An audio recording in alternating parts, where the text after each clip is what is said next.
Banyak investor melihat angka valuasi rendah dan langsung tergoda. Bukalapak saat ini diperdagangkan jauh di bawah nilai bukunya. Kas perseroan juga masih melimpah belasan triliun rupiah tanpa risiko kebangkrutan. Namun, apakah saham ini benar-benar murah atau sekadar jebakan valuasi semata? Seluruh pembahasan ini bertujuan murni untuk edukasi dan analisis fundamental. Pembahasan ini bukan merupakan ajakan untuk membeli maupun menjual saham. Bukalapak telah mengubah fokus bisnisnya secara total. Perusahaan telah resmi menutup platform belanja fisik konvensional. Kini perseroan berfokus penuh sebagai penyedia produk virtual, ekosistem voucher game, serta kemitraan warung. Pendapatan utama didorong oleh penjualan transaksi item game digital. Posisi perusahaan cukup mendominasi pada ceruk pasar marketplace game nasional saat ini. Industri transaksi produk digital memiliki hambatan masuk yang sangat rendah. Persaingan harga antar platform terjadi dengan sangat ketat. Pertumbuhan industri voucher game memang tergolong tinggi. Namun, ketergantungan pada kebijakan penerbit game menjadi tantangan tersendiri. Prospek jangka panjang sangat bergantung pada efisiensi biaya operasional.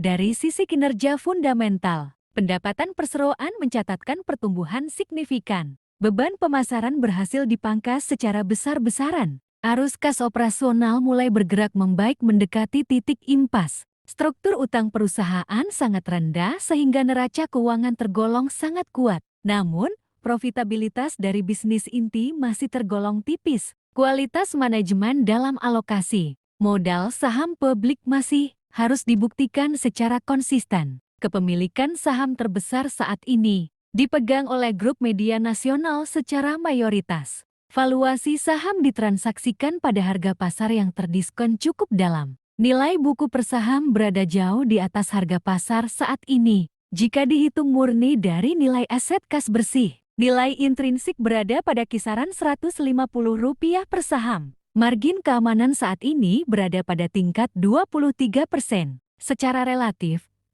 rasio harga terhadap nilai buku tampak sangat murah. Katalis positif berpotensi datang dari keberlanjutan perbaikan kinerja operasional secara konsisten. Program pembalikan nilai dan aksi pembelian kembali saham dapat menopang harga pasar. Integrasi layanan keuangan digital ke jaringan mitra warung menjadi peluang pertumbuhan jangka panjang bagi perusahaan.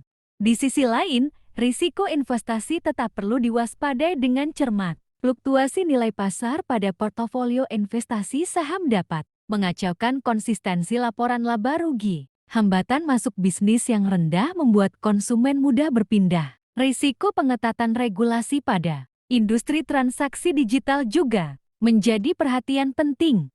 Dari analisis pergerakan harga teknikal, tren pasar masih cenderung bergerak mendatar. Pergerakan volume transaksi harian belum menunjukkan adanya penguatan. Momentum beli yang cukup berarti. Aktivitas arus modal asing dan pergerakan perantara pedagang AFEK masih menunjukkan dinamika berfluktuasi. Belum terlihat adanya pola akumulasi yang konsisten dari para pelaku pasar besar.